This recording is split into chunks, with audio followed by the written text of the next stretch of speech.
મુક્તિ બંધન ભાગ 2 ચેપ્ટર 45. માણસને જાણીતા થવું ગમે છે. એ નામાંકિત બનવા અને પ્રસિદ્ધિ પામવા ઝંખે છે. પરંતુ બહુ જાણીતા થયા પછી ક્યારેક એવું બની જાય જ્યારે માણસને થાય કે આટલા બધા જાણીતા ન થયા હોત તો કેવું સારું. સાવ અજાણ્યા હોઈએ તો જાહેર ચર્ચા કે લોકનિંદાથી બચી જવાય ને. 16મી જાન્યુઆરી સવારના મુંબઈના તમામ અખબારોએ ઉદ્યોગપતિના પુત્ર વૈભવ વિરાણીના ગંભીર મોટર અકસ્માતના સમાચારને મોટા સ્વરૂપે છાપ્યા. ત્યારે આઈ.એમ. વિરાણીને પોતાની કીર્તિ પહેલીવાર અણખામણી લાગી અને છાપાવાળા વધુ પડતા ખણખોદિયા લાગ્યા. અકસ્માતના સમાચાર છાપ્યા એ તો બરાબર, પણ કોઈના અંગત જીવનમાં માથું મારવાની શું જરૂર હતી? દરેક છાપાએ વૈભવ સબીનાની દોસ્તીને ચગાવવાની ચેષ્ટા કરી. એ ઈશ્વરભાઈને વિશેષ ખટક્યું. સાહસિક ઉદ્યોગપતિનો પુત્ર માત્ર વ્યાપાર ઉદ્યોગમાં જ નહીં, અંગત જીવનમાં પણ કેવો સાહસિક છે એની જાણ તો અકસ્માતની સાંજે સેંકડો માણસોએ તેને હેલિકોપ્ટરમાં અભિનેત્રીની અગાશીમાં ઉતરતો જોયો ત્યારે થઈ. આવું લખનારે વૈભવની પ્રશંસા કરી કે મશ્કરી એ જ ઈશ્વરભાઈ કરી ન શક્યા. અરે બીજા કોઈ અખબારે તો જેને અનેક મોટા ઘરની કન્યાના માંગા આવતા એ વૈભવ વિરાણી તેનો નાનો ભાઈ પરણી ગયા પછી 5 વર્ષ સુધી કુંવારો કેમ રહ્યો એવો પ્રશ્ન કરીને વાંચનારાઓને જાત જાતની અટકળ કરાવતા કરી દીધા. ગયા જન્મના વેરી જેવા ગુડ મોર્નિંગ દૈનિકે તો વૈભવ વિરાણી જલ્દી સાજા થઈ જાય એવી શુભેચ્છા દર્શાવીને નિષ્ણાંત ડોક્ટરોના કહેવા પ્રમાણે આ માંદગીમાંથી બહાર આવ્યા પછી પણ ઉદ્યોગપતિ પુત્રે બાકીની જિંદગી અપંગ હાલતમાં જીવવી પડે એવો ભય વ્યક્ત કર્યો હોવાનું પણ લખી નાખ્યું. સાલા નિર્દય, તારા દીકરાને આવું કંઈક થાય અને એ વખતે તારો હરીફ છાપાવાળો આવું કઠોર લખાણ છાપી નાખે તો તારી શું હાલત થાય એવો વિચાર કર્યો તે? આવું બબડીને ઈશ્વરભાઈએ ગુસ્સામાં બંને હાથે ગુડ મોર્નિંગની નકલનો ડૂચો વાળીને ઘા કરી દીધો હતો. જેની લાખો નકલો છપાઈ એની એક નકલનો આમ ડૂચો વાળી દેવાથી શું થવાનું હતું ઈશ્વર? ચારુબહેને પતિને શાંત પાડવા કહ્યું ત્યારે એ આવેશમાં માથું ધૂણાવીને પૂછી બેઠા હતા, તો હું બીજું શું કરું ચારુ? એની સાથેના વેરનો અંત લાવી દો. ચારુબહેન કહ્યા વિના રહી શક્યા નહીં. આવી દુર્ઘટના બને ત્યારે આપણે એ જ વિચારવાનું કે આપણાથી કોઈને અન્યાય તો નથી થઈ ગયો ને, આપણને કોઈના નિસાસા તો નથી લાગ્યા ને. એવું બધું કોને યાદ હોય? ઈશ્વરભાઈને યાદ તો હતું, પણ યાદ કરવું ગમતું ન હોય એમ અણગમા સાથે બોલી ગયા. માણસ જો બીજાના નિસાસાનો હિસાબ ગણવા જાય તો પોતાના કામધંધા કેવી રીતે થાય? પરંતુ ચારુબહેન તેમને તાજો જ દાખલો આપવા માંગતા હોય તેમ પતિની સામે છાપું ધરી દીધું. આમાં લખ્યું છે કે પેલી સબીના આપણા વૈભવની ખબર કાઢવા આવી ત્યારે તમે એના પર હાથ ઉગામ્યો હતો. સાંભળતા જ ઈશ્વરભાઈએ પત્નીના હાથમાંથી છાપું છીનવી લીધું. એવું લખ્યું છે એમણે, કહી વાંચવા લાગ્યા. પ્રજાને આ કેસમાં રસ હોવાથી હોસ્પિટલ સ્ટાફની અમુક વ્યક્તિને સાધી લઈને શક્ય એટલી માહિતી મેળવવાનો પ્રયત્ન કર્યો છે. જે સબીના સહાની સાથે વૈભવના સંબંધ બાબત કુટુંબમાં ખડકાટ પેદા થયો હતો એ અભિનેત્રી જ્યારે ઉદ્યોગપતિના પુત્રની ખબર પૂછવા હોસ્પિટલમાં આવી ત્યારે ગુસ્સે ભરાયેલા વિરાણી શેઠે તેમના પર હાથ ઉગામીને પાછી વાળી દીધી હતી. આજકાલ નામના એ વર્તમાનપત્રનો ડૂચો કરી દેવાનું જનૂન ઈશ્વરભાઈને ચડી આવ્યું, પરંતુ સામે બેઠેલી પત્ની પર નજર પડતા દાંત ભીસીને જનૂનને કચડી નાખવું પડ્યું. એ માત્ર એટલું જ બોલી શક્યા, બકવાસ. મને ખબર હોત કે એ અહીં આવી છે તો હું એનો હાથ પકડીને રૂમમાં લઈ આવત. એને રૂમમાં લઈ આવીને તારે એની આરતી ઉતારવી હતી. ઈશ્વરભાઈને છાપાવાળાના લખાણ કરતાંય પત્નીનું વિધાન વસમું લાગ્યું હોય તેમ તાડુક્યા. તને ખબર છે, એકવાર હાથ પકડ્યા પછી એ તારા ઘરમાં આવીને બેસી જશે. અબજપતિની પુત્રવધુ થવા માટે એ ગમે તેવું નાટક કરી શકે એવી છે. તો મારું પણ સાંભળો. ચારુબહેન જરાય ડગ્યા વિના બોલી ગયા. આજ સુધી તમે મને બોલવા દીધી નથી. હું બોલું ત્યારે તમે મને સાંભળી નથી, પણ આજે તમારે સાંભળવું પડશે. શું સંભળાવા માંગે છે તું? એ જ કે મારો વૈભવ સાજો સારો થયા પછી મનગમતી કન્યા સાથે એને પરણાવવા માટે હું એને પડખે ઊભી રહીશ, મારી ઈચ્છા વિરુદ્ધ. હા કહીને એ અટક્યા. પીડાનો કોળિયો ગળે ઉતારીને બોલ્યા, તમે આડા પડશો તો હું વૈભવ અને પુત્રવધૂને લઈ તમારાથી જુદી રહેવા ચાલી જઈશ. એટલે તું મને છોડી જઈશ? ઉપરવાળો ઈશ્વર મને એવા પાપમાં ન પાડે, ઘૂંટાતા સ્વરે ચારુબહેન બોલ્યા હતા. પરંતુ સામે બેઠેલા આ ઈશ્વર આપખુદ બનવાની જીદ કરશે તો મારા દીકરાની જીદ પૂરી કરવા, હા ઈશ્વર, હું તમને છોડી જઈશ. હેપતાઈ ગયા ઈશ્વરભાઈ. 36 વર્ષના લગ્ન જીવનમાં પહેલીવાર પત્નીના મોઢેથી આવા શબ્દો સાંભળવા મળ્યા, અને તે પણ કેવી કટોકટીની ઘડીએ. ના, આવેશમાં ઉચ્ચારેલી ધમકી ન હતી, બબ્બે ઈશ્વરના નામ લઈને વ્યક્ત કરેલો સંકલ્પ હતો. એ પત્નીના પ્રકોપને ઠારવા માટે એ કહેવા જતા હતા, હજુ વૈભવને સાચો તો થવા દે. પરંતુ એ શબ્દો ઉચ્ચારવાનું અજુગતું લાગ્યું, અને એ સિવાય બીજું કાંઈ બોલવાની જરૂર પણ ન રહી, કારણ કે નિરાલી આવી ચડી. ડેડી, મમ્મી મોટા ભાઈને ઓપરેશન થિયેટરમાં લઈ જઈ રહ્યા છે. સાંભળતા જ બંને સફાળા ઊભા થઈ ગયા. ચારુબહેનને પુત્રનું મોં જોયાને 24 કલાક થઈ ગયા હતા, એટલે બે બાકડા બની જઈ સૌની આગળ દોડી ગયા. એ દરવાજે પહોંચ્યા એ જ વખતે 1516 નંબરમાંથી વૈભવને સ્ટ્રેચરમાંથી બહાર લાવતા હતા. પુત્રને જોવા માટે જાણે રસ્તો રોકીને વચ્ચે ઊભા રહી ગયા. પરંતુ ઈશ્વરભાઈએ કહ્યું હતું એમ એમાં જોવા જેવું કાંઈ જ ન હતું. તેના ખભા સુધી ચાદર ઢાંકેલી હતી. નાક, હોઠ અને 2 આંખો સિવાય ડોકથી માથા સુધીનો ચહેરો પાટાથી વીંટાયેલો હતો. પાછી નાકમાં ઓક્સિજનની નળી ખોસેલી હતી. પુત્રના બંધ હોઠને તાકી રહેલા ચારુબહેનનું હૃદય થંભી ઉઠ્યું. જન્મ પછી પહેલીવાર પુત્રે જે હોઠે સ્તનપાન કર્યું હતું, પ્રથમવાર જેના હોઠ પરથી બા શબ્દ સાંભળીને પોતે માતૃપદ પામવાની ધન્યતા અનુભવી હતી, એ હોઠ સાવ ફિક્કા અને બીડાયેલા હતા. જેની નાની નાની આંખોની કીકીમાં પોતાનું ટચુકડું પ્રતિબિંબ જોઈને 32 વર્ષ પહેલાં પોતે સુખથી ફૂલ્યા સમાતા ન હતા, એ કીકીઓ બંધ પાપણોમાં પૂરાઈ ગઈ હતી. સ્ટ્રેચરને જવા દેવા માટે રસ્તો કરવા ઈશ્વરભાઈએ પત્નીનું બાવડું પકડ્યું, ત્યારે તંદ્રામાંથી ઝબકી ગયા હોય તેમ ચારુબહેને સ્ટ્રેચરના હેન્ડલને જનૂનભેર મુઠ્ઠીમાં જકડી લીધું. તેમની એ ચેષ્ટાએ કુટુંબના બધા સભ્યોને ચોંકાવી દીધા. એ શું કરવા માંગે છે? નિરાલીને જોકી જીમીની માતા યાદ આવી ગઈ. મારી મમ્મીને પણ ચિત્તભ્રમ થઈ ગયો કે શું? જોકે ચારુબહેનના ચહેરા પર પીડાના આતંકને બદલે લાગણીની આભા ઉપજતી દેખાઈ. એ કોઈકનું રટણ કરતા હોય તેમ એમના હોઠ ફફડતા હતા, પણ શબ્દો કાને પડતા ન હતા. વૈભવને ઓપરેશન માટે લઈ જાય એ પહેલાં કદાચ તેમના ગુરુદેવનું સ્મરણ કરી પુત્ર માટે પ્રાર્થના કરતા હશે. પરંતુ એ તો થોડીવાર પહેલાં પતિ સમક્ષ વ્યક્ત કરેલો સંકલ્પ બેશુદ્ધ પુત્રના સુષુપ્ત મન સુધી પહોંચાડવા તેની બંધ આંખો પર હાથ રાખીને કહી રહ્યા હતા, મારા વહાલા વૈભવ, તારી કોઈ ઈચ્છા અમે અધૂરી નહીં રહેવા દઈએ. હું તારી માં તને વચન આપું છું કે તારી તમામ મનોકામના પૂરી કરવા માટે હું સદા તારી પડખે ઊભી રહીશ. પછી ભલે એ માટે મારે તારા ડેડીની છત્રછાયા છોડી દેવી પડે. બસ એકવાર તું બેઠો થઈ જા. તારી માનો આ પોકાર સાંભળીને ફરી ચેતનવંતો થઈ ઓપરેશન થિયેટરમાંથી પાછો આવજે મારા લાલ. અને એ હૈયાનો પોકાર પૂરો થતાં જ એમણે સ્ટ્રેચર પરથી હાથ પાછો ખેંચી લીધો. તેમની આંખો આંસુથી છલકાઈ ઉઠી. કોઈની સામે જોયા વિના એ આવ્યા હતા એટલી જ ઝડપે રૂમમાં પાછા ફરી ગયા. સ્ટ્રેચર લિફ્ટ તરફ સરકી ગઈ તેમ તેમ ત્યાં ઊભેલા સૌના મનમાં ન સમજાય એવો શૂન્ય અવકાશ સર્જાતો રહ્યો. મમ્મી, ચારુબહેનને ઘણીવાર સુધી અંદરના રૂમમાં શૂન્યમયસ્ક બેસી રહ્યા ત્યારે નિરાલી તેમને બોલતા કરવા માટે જઈ ચડી. માતાને ચિત્તભ્રમ જેવું કાંઈ થયું હોવાની તેની ભીતિ હજુ દૂર થતી ન હતી. પુત્રીએ માતાના ખભા પર હાથ મૂક્યો છતાં ચારુબહેન જળવત બેસી રહ્યા, એટલે નિરાલીએ કહેવું પડ્યું, એક જૈન સાધ્વી પણ ચમત્કાર શક્તિ ધરાવે છે. એ કહ્યું છતાં ચારુબહેને ધ્યાન ન આપ્યું. પણ એમનું નામ ચંદ્રસ્મિતાજી છે એટલું જ નિરાલી બોલી ત્યાં ઝાટકા સાથે કરદન ઊંચી કરી ચારુબહેન પુત્રીને તાકવા લાગ્યા. એમની એ વિંધી નાખતી નજરનો અર્થ નિરાલીએ જુદો જ કર્યો. આગલા દિવસે ગુરુજીને બોલાવવાની બાબતમાં પોતે બોલી ગયેલી કે એમની શું જરૂર છે, એટલે માં કદાચ અત્યારે કટાક્ષભરી આંખોથી પૂછી રહી છે. મારા ગુરુજીના ચમત્કારમાં વિશ્વાસ પડ્યો ન હતો અને હવે કોઈ જૈન સાધ્વીના ચમત્કારની વાત લઈને આવી. પરંતુ ચારુબહેનની નજરની ધારમાં તો એક પ્રશ્ન હતો, તું એ સાધ્વીને ક્યાંથી જાણે? મમ્મી, યાદ છે દિવાળી પહેલાં દાદા દાદી સાથે હરિદ્વાર ગયેલી.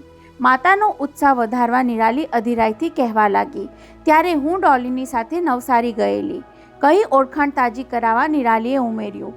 મારા લગ્નમાં તેના પેરેન્ટ્સને લઈને આવેલી એ જ ડોલી. ચારુબહેન બોલવા જતા હતા કે દીકરી, હું બધું જ જાણું છું.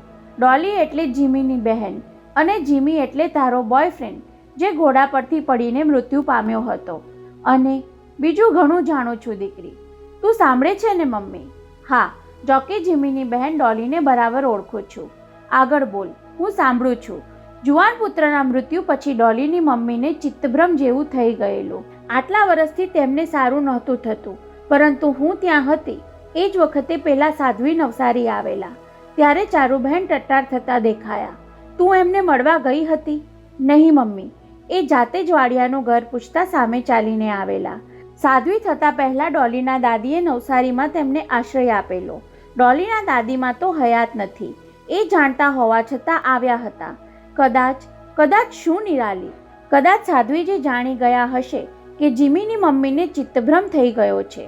વર્ષો પહેલાં પોતાને આશરો આપનારના ઉપકારનો બદલો વાળી આપવા જ કદાચ આવ્યા હશે. એમના પગલાં થતાં જીમીના મમ્મી ચમત્કારિક રીતે સાજા થઈ ગયેલા. વર્ષો પછી એ નિરાતે ઊંઘવા પામ્યા, કહી નિરાલીએ પૂરું કરતા પહેલાં ઉમેર્યું. જોકે ક્યારે હજુ એમની ચિત્તભ્રમનો હુમલો આવી જાય છે, પણ થોડી વારમાં સાજા થઈ જાય છે. ઘણી તપસ્વી વ્યક્તિઓમાં આવું સત હોય છે દીકરી. હું એટલું જ કહું છું કે એમને મોટા ભાઈ માટે અહીં બોલાવીએ તો કેમ? સાંભળીને થોડીવાર ધ્રુજારી સાથે ચારુબહેન ફરી પુત્રી સામે તાકવા લાગ્યા. મમ્મી, ડોલીએ છાપામાં મોટાભાઈના એક્સિડન્ટના ન્યૂઝ વાંચીને રાત્રે ખબર પૂછવા ઘેર ફોન કર્યો ત્યારે એ બોલી ગઈ કે પેલા સાધ્વીજી આજે સુરતમાં પધાર્યા છે. ડોલી તેની માતાને લઈને સુરત જવાની છે એ કહેતી હતી. એ શ્વાસ ખાવા રોકાઈ એટલે ચારુબહેને અધીરાઈ દર્શાવી. શું કહેતી હતી એ?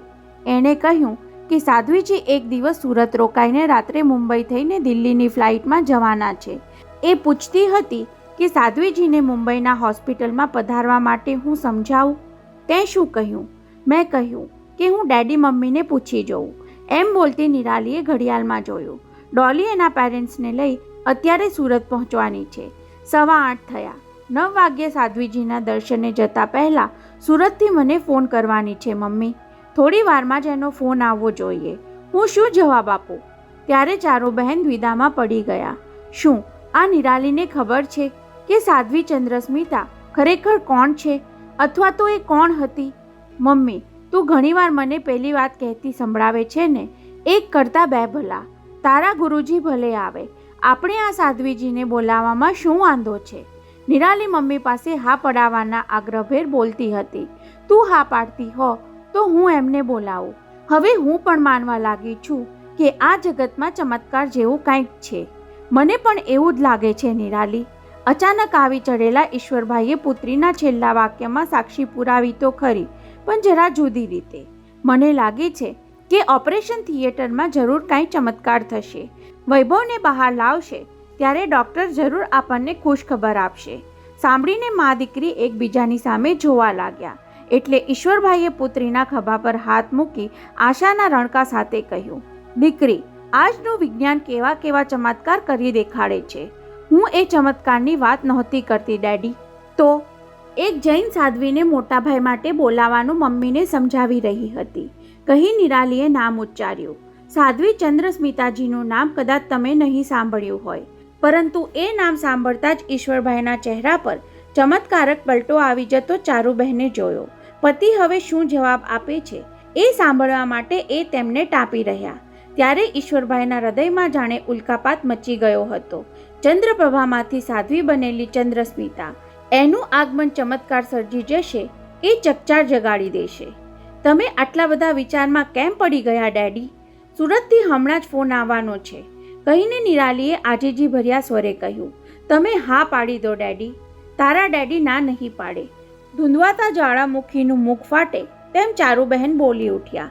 કારણ કે બોલતા બોલતા દીકરીને ઘણું બધું કહી દેવું અજુગતું ગણાય એનું ભાન થતાં નિરાલીને આજ્ઞા આપી, તું બહાર જા, સુરતથી તારો ફોન આવવાનો છે ને. ઘડીભર નિરાલી ડઘાઈને ત્યાં જ ઊભી રહી. મમ્મી આવી રીતે કેમ વર્તે છે? એમને ચિત્તભ્રમ. કહ્યું ને નિરાલી, તું જા. ત્યારે એણે નિશ્વાસ નાખીને રૂમ છોડી જવો પડ્યો અને એકલા પડેલા પતિ પત્ની શ્વાસ ઘૂંટાતા એકબીજાની સામે જોઈ રહ્યા. નિરાલીને તે બહાર કેમ મોકલી દીધી? ક્રોધયુક્ત નહીં પણ શંકાશીલ સ્વરે ઈશ્વરભાઈએ પૂછ્યું. એ સાધ્વીને બોલાવવાની હું ના નહીં પાડું એમ તે કેમ કહ્યું? કારણ જાણવું છે તમારે? ચારુબહેન ધ્રુજતા અવાજે બોલી ગયા. જાણવા છતાં અજાણ્યા થઈને શું કામ મારી પાસે બોલાવો છો ઈશ્વર? હું જાણું છું એ હજુ સુધી તમે જાણ્યું નથી એટલે? તું શું જાણે છે ચારુ? એ સાધ્વી ચંદ્રસ્મિતા અસલમાં તો છે ભવાનજી શેઠિયાની દીકરી ચંદ્રપ્રભા, તમારા જીવનમાં આવેલી પહેલવહેલી છોકરી. ચારુ એ બરાડો પાડીને બોલવા ગયા પણ એમનો અવાજ તરડાઈ ગયો. છતાં કપાળની નસો તો ઉપસી આવી. હવે મને સમજાયું કે મારા કબાટમાંથી ચોરી કોણે કરી હતી. મેં ચોરી કરી હતી તો તમે દિલચોરી ક્યાં નહોતી કરી? એટલે કે વર્ષો પહેલાં બનેલી એ નજીવી ઘટના તારાથી સંતાડીને મેં બહુ મોટું પાપ કરી નાખ્યું એમ તું કહેવા માંગે છે? નહીં ઈશ્વર, તમારાથી છાનું રાખવાનું તો એક બહુ મોટું પાપ હું કરી ચૂકી છું, વર્ષો પહેલાં કરી ચૂકી છું. સાંભળીને હેપતાઈ ગયેલા ઈશ્વરભાઈ કેવું પાપ એમ પૂછવા માંગવા જતા હતા પણ પત્નીના મુખ પર પાપ કર્યાનો કોઈ અણસાર વર્તાયો નહીં એટલે વિચાર ફંટાવી દીધો. ચંદ્રપ્રભા મૃત્યુ પામી હતી એમ માની મેં તેની વાત તારી પાસે ઉચ્ચારી ન હતી. એ જીવતી હોત અને મને વાત કરી હોત તો પણ મારા અને તમારા સંબંધમાં કોઈ ફરક નહોતો પડવાનો, પરંતુ તમારા પ્રથમ સ્પર્શની વાત મને નહીં જણાવવાનું કારણ તો કાંઈક જુદું જ હતું. શું તમે મને એ જાણવા દેવા નહોતા માંગતા કે ભવાનજી શેઠિયા સામેના તમારા વેરભાવનું મૂળ શું છે? તમે મને એ કળવા દેવા નહોતા માંગતા કે એક તમાચાના બદલામાં એ ભલા માણસને તમે અપમાનના તમાચા મારવાની કોઈ તક કેમ જતી કરતા નથી? અરે, સાધ્વી બનેલી ચંદ્રપ્રભાની એ જીવન કથની વાંચ્યા પછી પણ તમારો વેરભાવ શમ્યો કેમ નહીં? મેં એની જીવન કથની વાંચી જ નથી. વાંચવાનો સમય આવ્યો એ પહેલાં તો હું ચોરી ગઈ એમ જ કહેવું છે ને? ચારુબહેનનું ગળું રૂંધાવા લાગ્યું. તમારા કબાટમાંથી કહ્યું કે વેપાર ધંધાના મહત્વના પેપર્સ હતા. અરે ઈશ્વર, તમે ત્યારે પણ બોલી ગયા હોત કે ચંદ્રપ્રભાની જીવન કથની શોધી રહ્યા છો તો હું કહેત કે ચાલો આપણે સાથે બેસીને વાંચીએ. તેને બદલે તે એકલીએ વાંચી લીધી. હા, બેધડક ચારુબહેન બોલી ગયા અને વાંચીને જેને આપવી જોઈતી હતી એને પહોંચાડી પણ દીધી. કોને? ઈશ્વરભાઈનો અવાજ સહેજ ઊંચો થયો. કોઈની અંગત વસ્તુ ગમે તેને આપી આવી? ગમે તેને નહીં, એના પર જેનો સૌથી વધારે હક હતો એને આપી આવી. ચંદ્રપ્રભાની પુત્રી દેવકીને, કહી તેણે ઉમેર્યું. અને તેનું પરિણામ શું આવ્યું એ તમે જોયું ને? શું આવ્યું? જે માણસોનો તમે જાહેરમાં તમાશો કર્યો હતો એ દલીચંદને બાપ તરીકે લાયક ઠરાવીને દેવકી તેને કુટુંબમાં પાછી લઈ આવી. તું બીજા બધાના ગુણ જોવે છે અને મારા દોષ જ દેખતી રહે છે. કારણ કે તમે મારા માણસ છો, તમે મોટા ઉદ્યોગપતિ તો છો જ, પણ હું તમને દિલના ઉદારપતિ પણ જોવા માંગુ છું ઈશ્વર. એ જ વખતે સિદ્ધાર્થ દરવાજો ઉગાડીને અંદર ડોકાયો. માતા પિતા વચ્ચે ઉગ્ર વાતાવરણ જોઈ ત્યાં જ ઊભા રહી જઈને તેણે જાણ કરી. ડેડી, મોટા ભાઈને ઓપરેશન થિયેટરમાંથી પાછા લઈ આવ્યા. હે? ઈશ્વરભાઈને આંચકો લાગ્યો. સર્જન તો કહેતા હતા કે ઓપરેશનમાં 1-1.5 કલાક લાગી જશે, તેને બદલે અડધા પોણા કલાકમાં જ. ડૉક્ટર બોઝે કહ્યું કે પેશન્ટની ખોપરી ખોલીને ન્યૂયોર્કના સર્જન વિલ્કિન્સનને ટેલિકોન્ફરન્સના પડદા પર દેખાડ્યું તો એમણે બ્રેનને ટચ કરવાની સાફ ના પાડી દીધી. બોલતા બોલતા સિદ્ધાર્થનો અવાજ ગળગળો બની ગયો. તો હવે ડૉક્ટર કહે છે કે હવે પેશન્ટ કોમાની ચીર બેહોશીમાં ઉતરી ન જાય એ જોવાનું છે. બોલતા બોલતા એની આંખો ભીંજાવા લાગી એટલે વાક્ય અધૂરું છોડીને એ ઉંમરેથી જ પાછો વળી ગયો અને ઈશ્વરભાઈ સોફા પર ફસડાઈ પડ્યા. હવે શું કરવું ચારુ? હજુ હમણાં જ જેની સાથે ગરમાગરમી થઈ હતી એ પત્નીના નામનો આશરો લઈને બબડ્યા. ડૉક્ટરના હાથ હેઠા પડ્યા. તો આપણે હાથ ઊંચા કરી ઉપરવાળાની દુઆ માંગીએ, પ્રાર્થના કરીએ. બોલતા બોલતા ચારુબહેનની આંખો ઉભરાઈ આવી અને ફરી બારણું ઉઘડ્યું. ડેડી, સુરતથી ફોન આવ્યો છે. શું જવાબ આપું? નિરાલી અધીરાઈ ભેર પૂછતી હતી. સાધ્વીજીને લઈ આવવાનું કહું ને? જવાબ આપતા પહેલાં ઈશ્વરભાઈએ ક્ષણવાર પત્ની સામે જોયું, પરંતુ ત્યાંથી કોઈ પ્રતિભાવ ન મળ્યો. તને ઠીક લાગે એમ કર, કહી ગરદન ઝુકાવી પત્નીથી મોઢું છુપાવતા હોય તેમ બંને હાથમાં માથું પકડીને બેસી રહ્યા. નહીં, હું આઈ એમ વિરાણી કોઈ પણ ભોગે યમરાજને જીતવા નહીં દઉં. મારા વૈભવનો જીવ લેવા માટે એને આ રૂમમાં દાખલ જ નહીં થવા દઉં. ડાયમંડ હોસ્પિટલના ટોચના બંને ડૉક્ટરો સમક્ષ ઈશ્વરભાઈ વિરાણીએ આવો પડકાર ઉચ્ચાર્યો ત્યારે એ તેમનો અહંકાર બોલતો ન હતો, પણ પિતાનું વાત્સલ્ય પોકારતું હતું. Sir, we have no hope for patient survival. 17મી જાન્યુઆરીની બપોરે ડૉક્ટર બોઝે તેમના ખભા પર હાથ મૂકીને વૈભવનો કેસ હાથમાંથી સરકી રહ્યો હોવાનો હતાશાભર્યો એકરાર કર્યો ત્યારે ઉદ્યોગપતિ વિરાણીને પહેલાં તો પગ નીચેથી ધરતી સરકતી રહી હોવાનો ભાસ થયો હતો. પુત્ર તો પ્રત્યેક પિતાને જીવ જેવો વહાલો હોય છે, પરંતુ ઈશ્વરભાઈને વૈભવ વિશેષ વહાલો હતો. પોતાના ઔદ્યોગિક સામ્રાજ્યનો સાચો વારસદાર પણ એમણે એને જ માન્યો હતો. વૈભવ નામથી ખેડેલા બધા જ સાહસો સાર્થક નીવડતા ગયા. તેમ તેમ ઈશ્વરભાઈ આ પાટવી પુત્રને નસીબવંતો માનતા ગયા. ત્યાર પછી તો ધંધામાં સાથે જોડાયેલા વૈભવે પોતાની કોઠાસૂદ દેખાડી હતી, એટલે એમની માન્યતા દ્રઢ બની ગઈ કે વૈભવ ગ્રુપ ઓફ કંપનીને મારો આ મોટો પુત્ર જ તાળશે. તેને બદલે આજે વૈભવ પોતે જ ડૂબી રહ્યો હોવાની વાત ડૉક્ટરો કરે તે એમનાથી કેમ સાંખી શકાય? એને સાજો કરવા હું મારી તમામ મૂડી ખર્ચી નાખીશ. પગ નીચેથી સરકવા માંગતી ધરતીને પાટો મારતા હોય તેમ ફરજ પર પગ પછાડીને એ આવેશમાં બોલી ગયા હતા. તમને લોકોને હું પહેલેથી જ કહેતો હતો કે એને અમેરિકા લઈ જવા દો, પણ બોલતા બોલતા સામે ઊભેલા બંને ડૉક્ટરો પર દોષારોપણ કરવાનું માંડી વાળી તેમણે સુધારી લીધું હતું. ન્યૂયોર્ક માટે હું ચાર્ટર પ્લેન કરાવી લઉં છું. પ્લીઝ ડૉક્ટર, તમે મને રોકશો નહીં, કહી તેમણે સર્જન લોરેન્સને આજીજી ભર્યા સ્વરે કહ્યું હતું. ડૉક્ટર સાહેબ, આપ પણ મારી સાથે આવશો ને? તમે ભલે તમારાથી બનતા તમામ પ્રયત્નો કરી ચૂક્યા, પણ દુનિયાને એમ ન થવું જોઈએ કે દીકરાને જીવાડવાના પ્રયત્નોમાં હું ઊણો ઉતર્યો. અરે, દુનિયાને જે કહેવું હોય તે કહે. હું મારી જાતને પણ એવું કહેવા દેવા નથી માંગતો કે સારવારમાં મેં કોઈ જાતની કમી રહેવા દીધી. Please do as you like sir. Doctor લોરેન્સે ગદગદ અવાજે કહેવું પડ્યું. આઈ પ્રે ટુ ગોડ કે ન્યૂયોર્ક પહોંચતા સુધી પેશન્ટ ફાઇટ આપી શકે. અમે આપ કહેશો એ બધું જ કરવા તૈયાર છીએ. અને ઈશ્વરભાઈએ પ્લેન ચાર્ટર કરવા માટે ચક્રો ગતિમાન કરી દીધા. એર ઇન્ડિયાના જનરલ મેનેજર, ઉડ્ડયન ખાતાના પ્રધાન, છેક વડાપ્રધાન સુધીની વગ વાપરીને રાત્રે 11 વાગ્યે સહાર એરપોર્ટથી પ્લેન રવાના થાય એવી વ્યવસ્થા પણ બપોરના 2 સુધીમાં ગોઠવી ચૂક્યા હતા. ન્યૂયોર્કના નિષ્ણાંત સર્જન વિલ્કિન્સને એમને ઘણું સમજાવ્યા કે તમારા સનને જીવાડવાનું હવે કોઈ ડૉક્ટરના હાથમાં રહ્યું નથી. ચાર્ટર પ્લેનને બદલે ગોડ ઓલમાઇટીને પ્રાર્થના કરો, કદાચ કોઈ ચમત્કાર સર્જાઈ જાય. ન્યૂયોર્કના નિષ્ણાંતોએ તો એટલી હદ સુધી કહ્યું કે આ રીતે પેશન્ટને અહીં લાવીને તમે મુંબઈના ડૉક્ટરોને અપયશ આપવા જેવું કરી રહ્યા છો. એના જવાબમાં ઈશ્વરભાઈએ પાંગડી છતાં મક્કમપણે દલીલ કરી હતી કે મારો સન જીવી જવાનો જ છે, પછી કોઈને અપયશ આપવાનો સવાલ જ ક્યાં આવ્યો. બીજી બાજુ દર અડધા કલાકે ડૉક્ટર બોઝ પેશન્ટને તપાસી વધુને વધુ ઉદાસ થતા જતા હતા. બપોરના છાપામાં તો મથાળોય છપાઈ ગયું. ઉદ્યોગપતિના પુત્રની જિંદગીના હવે કલાકો ગણાઈ રહ્યા છે. ત્યારે ડૉક્ટરને થયું કે હવે પેશન્ટના પેરેન્ટ્સને અંધારામાં નહીં રાખવા જોઈએ. સર, આપના કોઈ ખાસ સગા સંબંધીને જાણ કરવી હોય તો હવે સમય બહુ ઓછો છે. બપોરે 3:30 દર્દીની હાલતનો છેલ્લો રિપોર્ટ આપતા ડૉક્ટર બોઝે કહ્યું, પેશન્ટની નાડી ધીમી પડતી જાય છે, શ્વાસ તૂટતા જાય છે. We have to face the fact. આપણે હકીકતને સ્વીકારીએ જ છૂટકો. પ્લીઝ ડૉક્ટર, તમે એને 24 કલાક જીવાડી રાખો. 24 અવર્સ ઓનલી. પ્લીઝ.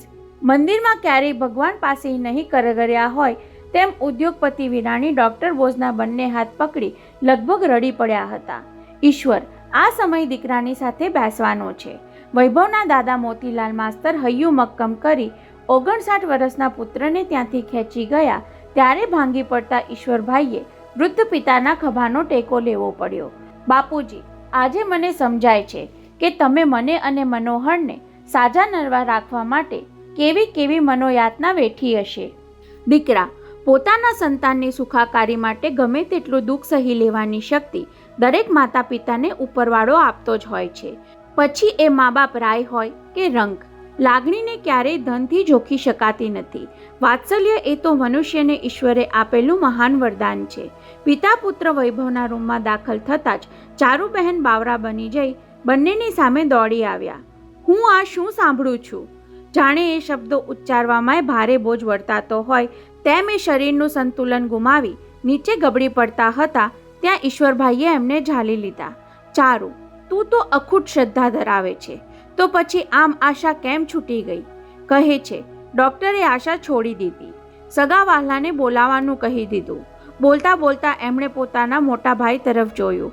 ભાઈ, તમે તો કહેતા હતા કે ગુરુજીએ અહીં આવવા માટે કોઈને રવાના કરી દીધા છે, છતાં ઈશ્વરભાઈના સાડા દિલ્હીથી ફ્લાઇટ પકડીને સાન્તાક્રુઝ એરપોર્ટ પરથી સીધા હોસ્પિટલમાં આવ્યાને 3.5 કલાક થઈ ગયા. એ અરસામાં ચારુબહેન દર 2 મિનિટે આ સવાલ મોટાભાઈને પૂછતા રહ્યા હતા. આજ સુધી મારા ગુરુજીનું બોલ્યું અફર રહ્યું છે, છતાં આમ કેમ બન્યું? વૈભવના રૂમમાં યમરાજ પહેલાં ગુરુજીનો ચમત્કાર અચૂક પહોંચી જશે. આમ છતાં ચારુબહેનની શ્રદ્ધા જાણે ડગમગવા લાગી હતી. ઓક્સિજનની મદદ છતાં દીકરાને શ્વાસ લેવામાં પડતું કષ્ટ તેમનાથી જોયું જતું ન હતું. રતનબાએ તો સવારથી કોઈ પંડિતને મળી વૈભવ માટે મૃત્યુંજય જાપ ચાલુ કરાવી દીધા હતા. નિરાલી સુરત ફોન કરી ડોલીને વિનવતી રહી હતી, પ્લીઝ સાધ્વીજીને સમજાવ કે અમારે ખાતર થોડા વહેલા મુંબઈ આવવા નીકળે. મોટાભાઈ હવે દરેક ઘડીએ અમારાથી દૂર જતા જાય છે. વૈભવ વિરાણીની જિંદગીનું રિસ્ક વધતું જાય છે. એ વાત જાહેર થઈ જતાં મહારાષ્ટ્રના ચીફ મિનિસ્ટરથી લઈને દેશના પ્રાઇમ મિનિસ્ટર તરફથી ખબર પૂછવાના ફોન આવવા લાગ્યા હતા. ડાયમંડ હોસ્પિટલની વિશાળ લોબી સુદ્ધા મુલાકાતીઓને સમાવી શકી નહીં ત્યારે બહાર કમ્પાઉન્ડમાં લોકો પૂછપરછ કરવા ટોળે વળ્યા હતા. ખબર કાઢવા આવનાર વીવીઆઈપીઓને ઈશ્વરભાઈ વ્યક્તિગત રીતે મળી શકે એવા સ્થિતિ સંજોગોમાં નહીં હોવાથી તેમના લેખિત સંદેશા ઈશ્વરભાઈને પહોંચાડી દેવામાં આવ્યા. ગૌરવને ઘેરથી બોલાવી લો. ચારુબહેને વાસ્તવિકતા સ્વીકારી લેવાની તૈયારી સાથે કહ્યું. 2 દિવસથી એ અંકલને જોવા તલસે છે. 4 વાગ્યા સુધીમાં તો પેશન્ટના રૂમમાં શોકની છાયા ઘનઘોર બની ગઈ. સૌ કોઈના ચહેરા પર સ્વજનને ચીરવિદાય આપવાનો વલોપાત ચાડી ખાતો હતો. પ્લીઝ હવે મિસ્ટર અને મિસિસ વિરાણી સિવાયના બીજા બધા બહાર જાઓ. ગૌરવ આવી ગયા પછી ડૉક્ટર બોઝે ઉચ્ચારેલું એ વાક્ય સૌને મૃત્યુદંડની સજા જેવું આકરું લાગ્યું. કોઈ ત્યાંથી ખસવા તૈયાર ન હતું, પણ સાજન અને રાજને સૌને સમજાવવા પડ્યા. અત્યારે વડીલોને એમની પાસે એકલા રહેવા દઈએ. એટલું સાંભળતા જ મોતીલાલ માસ્તર સૌ પ્રથમ બહાર નીકળવા તૈયાર થઈ ગયા. પૌત્ર મારા, વૈભવના માથા પર હાથ મૂકી રૂંધાતા કંઠે માંડ બોલી શક્યા. તને આવરદા આપી શકતા હોઈએ તો અમારામાંથી દરેકે માટે તૈયાર થઈ જઈએ. પણ એ આગળ ન બોલી શક્યા એટલે રતનબાનો હાથ પકડી લઈ આંખમાં આવતા આંસુને રોકી દઈ પ્રપૌત્ર ગૌરવને આંગળીએ લઈ જઈ બહાર નીકળી ગયા. ડૉક્ટર, નર્સ અને પતિ સિવાય સૌ પેશન્ટના રૂમમાંથી બહાર ગયા પછી ચારુબહેન નિસ્તેજ થતા જતા વૈભવના મુખને તાકી રહ્યા. ડૉક્ટરે હવે તેના ચહેરા પરથી પાટા છોડી નાખ્યા હતા. ચારુ, ધાર કે આપણો વૈભવ ચમત્કાર કરી આપણને સાંભળી શકે એમ હોય તો તું એને શું વાત કરે? વૈભવ નાનો હતો ત્યારે એને પારણામાં ઝુલાવતી વખતે જે હાલરડા ગાતી હતી એ સંભળાવ્યા કરો. નહીં ચારુ, મારો મતલબ એ હતો કે દીકરાને એક જ વાત કહી દેવાની હોય તો તું શું કહે? એ જ કે બોલીને ચારુબહેન અટકી ગયા એટલે ઈશ્વરભાઈએ તેમનો ખચકાટ દૂર કરતા કહ્યું, હું ન સાંભળું એમ કહેવું હોય તો મનોમન કહી દે. તારા અંતરની વાણી કદાચ એના સુષુપ્ત મન સુધી પહોંચી પણ જાય. હે મારા લાલ! બંને હાથમાં પુત્રનું મુખ લેતા ચારુબહેન થોડા નીચે ઝૂક્યા. તને ખબર નથી દીકરા, તું મારા માટે કેવો ખોટનો છે. તને કે બીજા કોઈને જ મેં કહ્યું નથી, પણ તને પ્રાપ્ત કરવા માટે મારે કેટલો મોટો ત્યાગ કરવો પડ્યો છે એ તું જાણે તો ગમે તેવી નિંદરમાંથી પણ તું બેઠો થઈ જાય. તે મનોમન કહી દીધું. પતિનો પ્રશ્ન સાંભળીને ચારુબહેન જાણે તંદ્રામાંથી જાગતા હોય તેમ ડોક ઊંચી કરી ઈશ્વરભાઈ સામે જોયું. આંખોથી ઠપકો આપ્યો. કેટલા અધીરા છો તમે!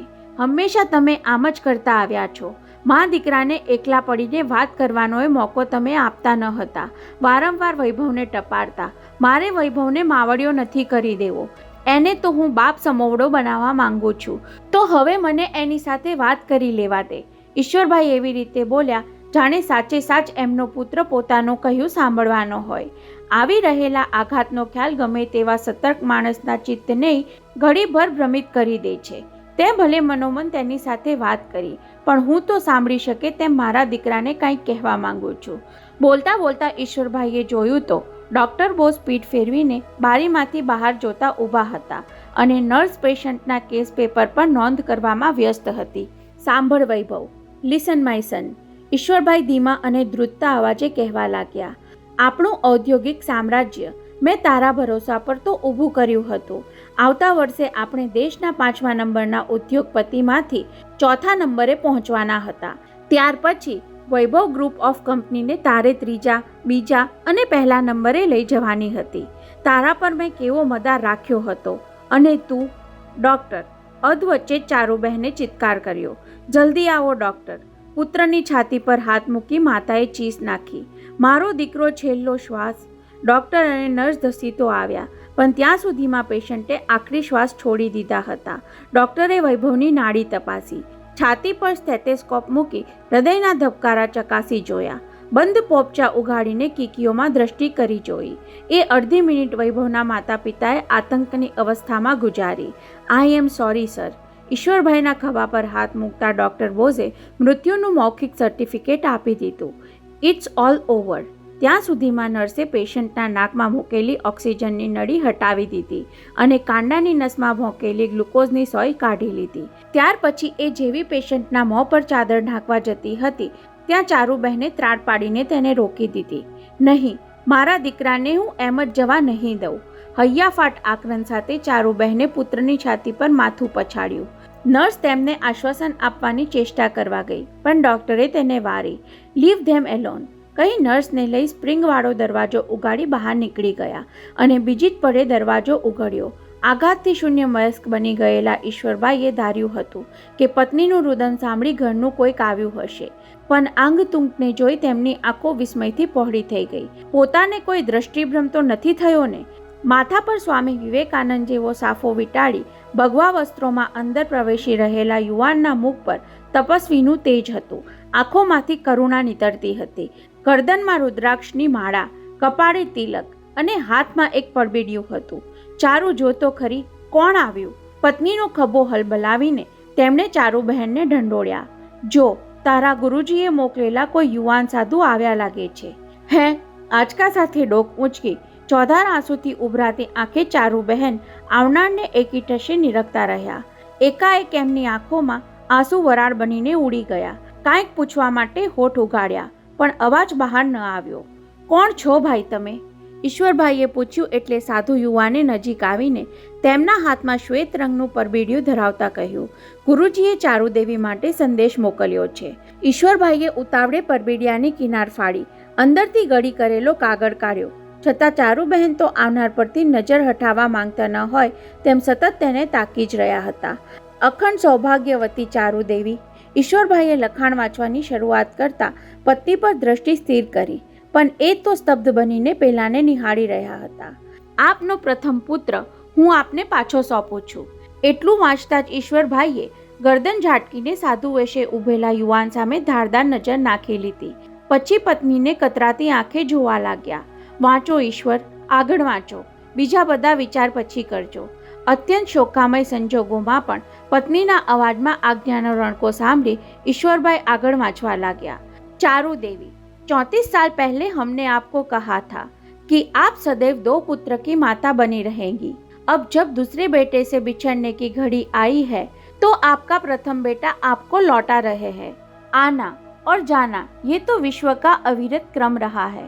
जाने वाले का अवकाश कोई भर नहीं सकता, लेकिन आने वाले को हम स्थान तो जरूर दे सकते हैं.